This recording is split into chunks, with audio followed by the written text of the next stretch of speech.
नमस्कार, मैं ज्योतिषी मंजूश्री। कैसे हैं आप सब? आशा करती हूँ कि आप सब खुश हैं, तंदुरुस्त हैं और निरोग में जी रहे हैं। छोटों को ढेर सारा आशीर्वाद, बड़ों को दिल से प्रणाम और मेरे सभी साथियों को बहुत-बहुत प्यार। आज मैं इस विषय पर बात करूँगी।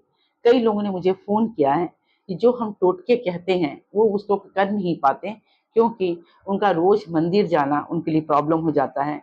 कई लोग जो जॉब में हैं, कई लोग ऐसे जो जॉइंट फैमिली में हैं, उनका जाना थोड़ा मुश्किल हो जाता है। कई लोग कहते हैं कि मैडम चौराहे में जाके कुछ करने में दिक्कत होती है। कई लोग कुछ अलग-अलग बात समझेंगे, ये काम कैसे करें? कई लोगों का कहना है कि पीपल के पेड़ में जाके पानी कैसे दें? रोज़ पानी देने जाऊँगी तो घर वाले मना करते हैं। तो ऐसी बहुत सारी समस्याएँ लोगों के हैं जो प्रॉब्लम्स आती हैं। ठीक है, कई परिवार में लोगों के अपनी-अपनी प्रॉब्लम्स होते हैं।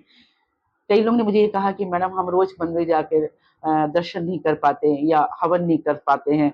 देखिए, ये सारी जो चीज़ मैं आपको जो टोटके बताती हूँ, हवन करना या मंदिर में जाना, ये एक ऐसा उपाय है जो आपके लिए बहुत फ़ायदेमंद है।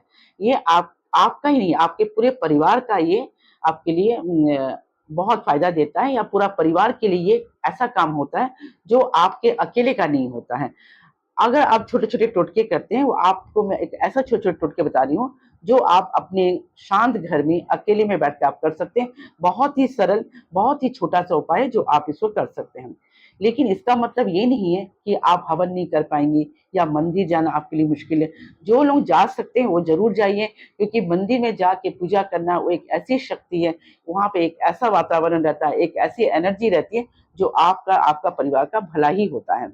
अब मैं आपको बता रही कि अगर आप घर में बैठ के कुछ करना चाहती हैं, तो मैं आपको बता रही ये भी उतना ही कारगर होगा। अगर आप बगैर त्रुटि से ये करते हैं, तो ये आपको ज़रूर फ़ायदा देगा।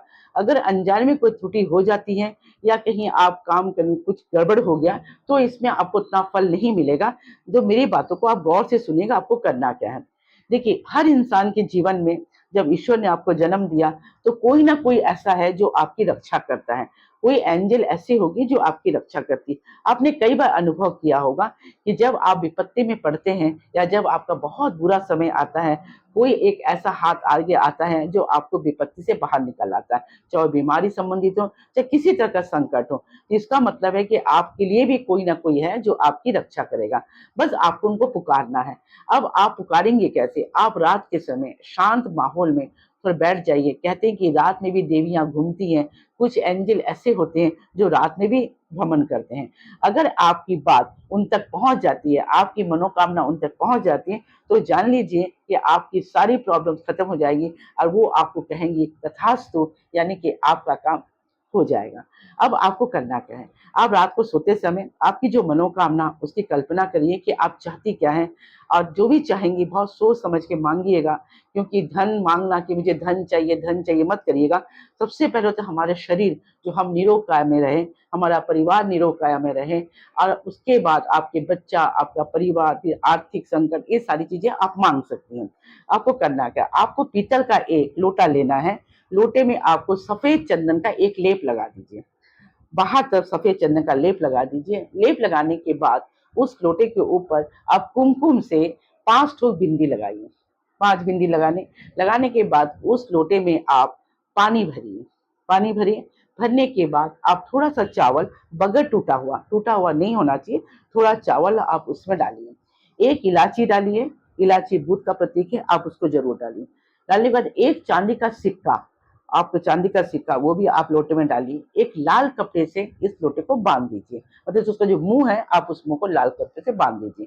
बाँधने के बाद आप अपने घर के आसन में जहाँ आप पूजा पाठ करती हैं या तो ईशान कोण पे, जो आपके घर में उत्तर व पूर्व का जो कोना है ईशान कोण पे, आप उसको सुरक्षित रखिए। जहाँ बच्चे इसको फेंक ना दें या कोई बच्चा आके उस पानी को पी ना ले, इसका आपको ध्यान रखना पड़ेगा। ये आप एक सुरक्षित जगह पे रख दीजिए। रात भर रखिए, दूसरे दिन सुबह उस पानी को आप अपने आसन से लेके ईशान कोण पे रखिए और आप एक दिया घी का ज़रूर उनके सामने जलाइएगा।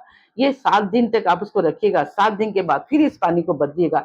कोशिश कीजिएगा ये गुरुवार के दिन होना चाहिए। आप गुरुवार के दिन करेंगे तो इसका फल आपको कई गुना ज़्यादा मिलेगा। आपको करना है रात के समय, जो मैंने आपको पहले कहा, आप रात के समय बैठेंगे, ये लोटे की पूरी व्यवस्था करके रखिएगा। आप रात को ही इसको ईशान कोण पे रखिएगा और मन-मन में आप एक मंत्र आपको बोलना है बस, ओम भगवते वासुदेवाय नमः। ओम भगवते वासुदेवाय नमः आपको 11 बार बोलना है। विष्णु जी को याद करना, विष्णु का शरण करिए। आप देखेंगे कि आपके घर में जितनी भी प्रॉब्लम्स है, इतना तो आप कर ही सकती हैं, जितने भी प्रॉब्लम्स है आपके घर में खत्म हो जाएगा। दूसरा, अगर आपको लगता है कि आपके घर में बहुत ज्यादा बीमारी है, लोग बार बार बीमार पड़ रहे हैं, अस्वस्थ हो रहे हैं, तो छोटा सा एक उपाय ऐसा जो आपको कहीं जाने की जरूरत नहीं है, आप घर बैठ के कर सकती हैं, बहुत कम खर्चे का।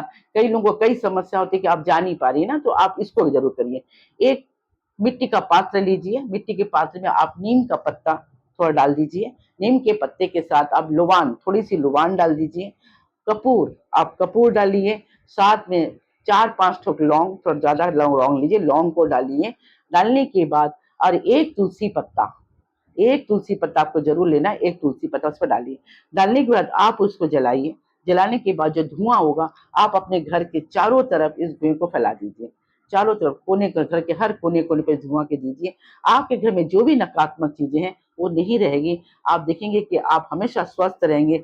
जो व्यक्ति बीमार है उसके ऊपर से भी आप इसको घुमा के ले जाइए, 7 बार घुमाइए। घुमाने का जो आपका जो आग वो बुझ जाएगा, जब वो पूरा धुआं आपके घर में हो जाएगा, वो बुझी हुई आग को आप पानी में डाल दीजिए। एक छोटा सा तिलक बना के जो व्यक्ति बीमार है उनके माथे पर आप जरूर लगाइए। आप देखेंगे आपको ये सारी समस्या खत्म हो जाएगी। नमस्कार। अगर मेरा वीडियो आपको अच्छा लगता है तो मेरे चैनल पर आप एक लाइक, शेयर और सब्सक्राइब जरूर कीजिएगा।